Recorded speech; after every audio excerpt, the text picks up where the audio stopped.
ইতিহাসের পেছনে লুকিয়ে থাকা অজানা সত্য, বিশ্বের অন্ধকার অধ্যায়, আর বিখ্যাত ব্যক্তিদের এমন কিছু রহস্য যা সবাই জানে না। স্বাগত আমাদের রিচ মিস্ট্রি চ্যানেলে, যেখানে আমরা খুঁজি ইতিহাসের গোপন দিক, অজানা তথ্য আর বিস্ময়কর কাহিনী। প্রস্তুত হও এক নতুন সত্য উন্মোচনের জন্য।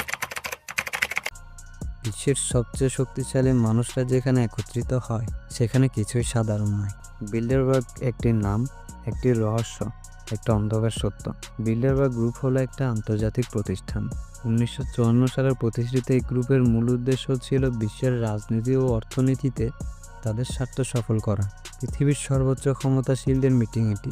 সর্বোচ্চ ক্ষমতাশীল বলতে আমেরিকা, রাশিয়া, চীন, জাপানের কোনো প্রেসিডেন্ট নয়, বরং তারা যাদের মতো নিয়মিত উঠা বসা করে তাদের মিটিং এটি। বাংলাদেশ, পাকিস্তানের মতো দেশগুলো যেভাবে পর্দার আড়ালে থেকে কোনো পরাশক্তি পরিচালনা করে, তদ্রূপ বিশ্বের কথিত পরাশক্তি দেশগুলো তথা সারা বিশ্বের ব্যবসা বাণিজ্য, রাজনীতি, কূটনীতি, যুদ্ধমৈত্রী ইত্যাদি পরিচালিত হয় ওই মিটিং সদস্যদের ইচ্ছা মতো। বিল্ডারবার্গ গ্রুপের জন্ম 1954 সালে নেদারল্যান্ডসের ওস্টারবিক শহরের বিল্ডারবার্গ হোটেলে। সেখান থেকে সংগঠনের নাম করা হয়।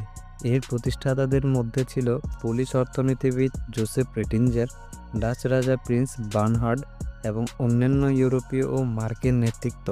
দ্বিতীয় বিশ্বযুদ্ধের পর শীতল যুদ্ধের উত্তেজনা ও পশ্চিমা বিশ্বের বিভাজন এড়ানোর জন্য তারা একটি নিরপেক্ষ মঞ্চ তৈরি করতে চেয়েছিল, সেখানে নেতারা একত্রে আলোচনা করত।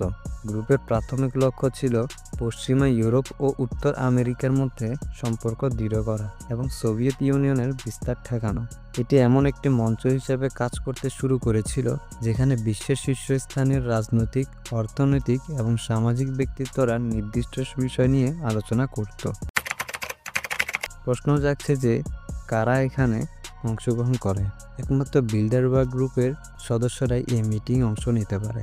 পৃথিবীর সবথেকে বড় বড় ব্যাংক এবং প্রতিষ্ঠানের মালিক, কোম্পানির সিইও, পৃথিবীর সবথেকে বড় বড় রাজ পরিবারের সদস্য, অর্থাৎ পেছন থেকে পুরো পৃথিবী যারা কন্ট্রোল করছে এবং যারা পৃথিবীকে নিয়ন্ত্রণে রাখার চেষ্টাতে কাজে চালিয়ে যাচ্ছে, 150 থেকে 200 জন এমন মানুষ এই মিটিংয়ে অংশগ্রহণ করে।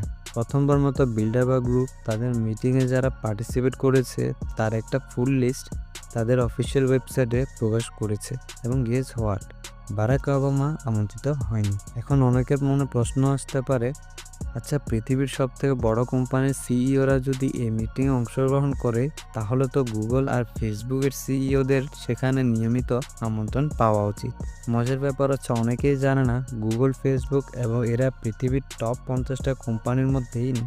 এক্সন মোবিল নামে একটি কোম্পানি আছে, এদের সম্পর্কে মজা করে বলা হয় এক্সন মোবিল। চাইলে গুগল, মাইক্রোসফটের মতো কোম্পানিকে পেটি ক্যাশ দিয়ে কিনে নিতে পারে। এই এক্সন মোবিল, শেল, চ্যাভরন সহ পৃথিবীর টপ প্রায় 8-10টা কোম্পানির ডিরেক্ট মালিক রকারফেলার ফ্যামিলি। এটাকে রুজভেল্টের সতর্ক দেয়া ইনভিজিবল গভর্নমেন্টের প্রথম সংসদ বলা চলে। এরপর আরো 62টা মিটিং হয়ে গেছে, কিন্তু এরা ঠিক 70 বছর আগে যেমন সিক্রেট ছিল, এখনো তেমনই সিক্রেট। পৃথিবীর আগামী 10 বছর কেমন চলবে, ভালো না খারাপ, কার সাথে যুদ্ধ হবে, কার সাথে মৈত্রী হবে, সব ডিসিশন এরাই নেয়। প্রেসিডেন্টরা সব পাপেট, খেলার পুতুল। এদের নেওয়া ডিসিশনই ঘুরিয়ে ফিরিয়ে এক্সিকিউট করাই প্রেসিডেন্টের কাজ। যেমন ওদের মিটিং সিদ্ধান্ত নেওয়া হয় সারা বিশ্বে মুসলমান কোণঠাসা করতে হবে, টেরোরিস্ট হিসেবে সাব্যস্ত করতে হবে, কিভাবে করতে হবে সেটা বাস্তবায়নের দায়িত্ব দেওয়া হলো আমেরিকা। তাদের ষড়যন্ত্রের মধ্যে 4টি উল্লেখযোগ্য ষড়যন্ত্র হচ্ছে, 1 নম্বর হচ্ছে নতুন বিশ্ব ব্যবস্থা, নিউ ওয়ার্ল্ড অর্ডার। বিল্ডারবার্গ গ্রুপের মতো প্রকাশ করা হয় যে তারা একক বিশ্ব ব্যবস্থা বা নতুন বিশ্ব ব্যবস্থা গড়ার পরিকল্পিত ব্যবস্থা নেওয়া হচ্ছে। এই তত্ত্ব অনুসারে তারা বিশ্বব্যাপী ক্ষমতা কেন্দ্রীভূত করতে এবং সাধারণ মানুষের উপর নিয়ন্ত্রণ প্রতিষ্ঠা করতে চায়, যেমন গণতন্ত্র, শাসন ব্যবস্থা, জাতিসংঘ।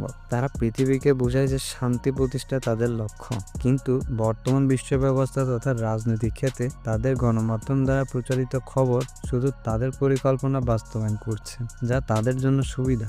কিছু আসে যায় না বাকি মানুষের চিন্তায়। 2 নম্বর ষড়যন্ত্র হচ্ছে অর্থনৈতিক মন্দা এবং যুদ্ধ প্রভাবিত করা। তাদের দাবি এই গ্রুপ বিশ্ব অর্থনীতির গতিপথ নিয়ন্ত্রণ করবে। পুরো বিশ্বে মুদ্রা ব্যবস্থা তথা ডলার একটি সবচেয়ে শক্তিশালী কাঠামো, যার কারণে তারা সহজেই বহির্বিশ্বে অর্থনীতিতে হস্তক্ষেপ করতে পারে। আন্তর্জাতিক মন্দা, মুদ্রাস্ফীতি যা যুদ্ধে প্রভাব ফেলে নিজেদের স্বার্থ রক্ষা করে। যুদ্ধের যে পরিকল্পনা আগে থেকে করা হয় তার একটা সরাসরি উদাহরণ রাশিয়া ইউক্রেন যুদ্ধ আর ফিলিস্তিন ইসরায়েলের যুদ্ধ, যেটা ইসরায়েল নিজে না পরিকল্পিত করে রাখে। গণমাধ্যম নিয়ন্ত্রণ, এদের নিয়ে কোনো মিডিয়া খাটায় না, এরাই তো মিডিয়ার মালিক। তাদের মিডিয়া তারা নিজেদের মতো করে কন্ট্রোল করে। বিল্ডারবার্গ বৈঠকে বিশ্ব মিডিয়ার কিছু প্রভাবশালী ব্যক্তি অংশ নেন, যারা পুরো বিশ্বের মিডিয়াকে নিয়ন্ত্রণ করে। ধরুন, যদি তারা বলে ফিলিস্তিনের ওপর আক্রমণ তাদের সুরক্ষার জন্য, তাহলে পুরো বিশ্বের গণমাধ্যম তাই প্রচার করে, মানুষদের মাঝে চিন্তায় ঢুকিয়ে দেয়, আর এর ফলে তারা তাদের স্বার্থ সম্পন্ন করতে সহজ হয়। বৈঠকের বিষয়গুলো আড়ালে রাখতে গণমাধ্যমকে প্রভাবিত করে। চতুর্থ নাম্বার যে ষড়যন্ত্র তারা পরিচালিত করে তা হচ্ছে রাজনৈতিক নেতা নির্বাচন। এই গ্রুপ বিভিন্ন দেশের ভবিষ্যৎ রাজনৈতিক নেতা নির্বাচন করে এবং তাদের ক্ষমতায় বসাতে সহায়তা করে। যেসব দেশে তাদের নিয়ম পালন করা হয়, যেমন গণতন্ত্র, ওইসব দেশের রাজনৈতিক পরিকল্পনা তাদের হাতে। তাহলে বুঝতে পারছেন, পুরো বিশ্বে নিউ ওয়ার্ল্ড অর্ডার প্রতিষ্ঠিত। এটি একটি শক্তিশালী এলিট ক্লাব যারা গোপনে বিশ্ব পরিচালনা করছে। বিল্ডারবার্গ গ্রুপের বৈঠকগুলো উপস্থিত গণমাধ্যম ব্যক্তিত্বদের পরিচয় প্রকাশ করা হয় না। কেন গণমাধ্যম এই বিষয়ে প্রতিবেদন করে না? এই গ্রুপ গণমাধ্যমকে নিয়ন্ত্রণ রাখে এবং তাদের কার্যক্রম জনসম্মুখে প্রকাশ করতে দেয় না। এই বছরের জুন মাসে 60তম বিল্ডারবার্গ মিটিং অনুষ্ঠিত হয়েছে অস্ট্রিয়াতে, একদম পাহাড়ের মধ্যে একটি ক্যাসেলে। পাহাড়ের আশেপাশে 6 মাইল ব্যাসার্ধের এরিয়া 7 দিন আগে থেকে পুরোপুরি সিল করে হয়েছিল। কোনো গাড়ি ঘোড়া ঢুকতে দেওয়া হয়নি, তাই গণমাধ্যম কোনো কিছুই আসেনি। আসতে কি আলোচনা হতো? ধর্ম। বিল্ডারবার্গ গ্রুপের প্রতিষ্ঠাতাদের বেশিরভাগ ইহুদি আর খ্রিস্টান। তাদের প্রধান সদস্যদের দিকে লক্ষ্য করলে দেখা যায় বিল ক্লিনটন, তিনি ছিলেন খ্রিস্টান ধর্মাবলম্বী। 1991 সালে আরকানসাসের গভর্নর থাকা অবস্থায় বিল্ডারবার্গ বৈঠকে অংশ নেন। এরপর তিনি যুক্তরাষ্ট্রের প্রেসিডেন্ট হন। 2. টনি ব্লেয়ার, খ্রিস্টান ধর্মাবলম্বী, 1993 সালে বিল্ডারবার্গ মিটিংয়ে অংশ নেন। এরপর তিনি যুক্তরাজ্যের প্রধানমন্ত্রী হন। 3. হেনরি কিসিঞ্জার, তিনি ছিলেন ইহুদি ধর্মাবলম্বী, নিয়মিত অংশগ্রহণকারী ও কৌশলবিদ। বৈশ্বিক রাজনীতি ও কূটনীতি বিষয়ে তিনি গুরুত্বপূর্ণ আলোচনা করেছেন এবং নীতি নির্ধারণে প্রভাব রেখেছেন। 4. ডেভিড রকফেলার, তিনি ছিলেন ইহুদি ধর্মাবলম্বী, গ্রুপের অন্যতম প্রতিষ্ঠাতা ও দীর্ঘমেয়াদী প্রভাবশালী ব্যক্তি। ব্যাংকিং ও বৈশ্বিক অর্থনীতির উপর তার ব্যাপক প্রভাব ছিল এবং তিনি বিল্ডারবার্গের আর্থিক সহায়তায় ভূমিকা রাখেন। 5. এরিক স্মিথ, সাংস্কৃতিকভাবে ইহুদি পরিবারের মধ্যে বেড়ে উঠেছেন। 2000-এর দশক থেকে নিয়মিত অংশগ্রহণকারী। গুগল ও পরবর্তী অ্যালফাবেট ইনকর্পোরেটেডের গুগলের মূল প্রতিষ্ঠান প্রতিনিধি হিসেবে তিনি প্রযুক্তি, কৃত্রিম বুদ্ধিমত্তা ও ডিজিটাল প্রভাবের বিষয়ে আলোচনা করতেন।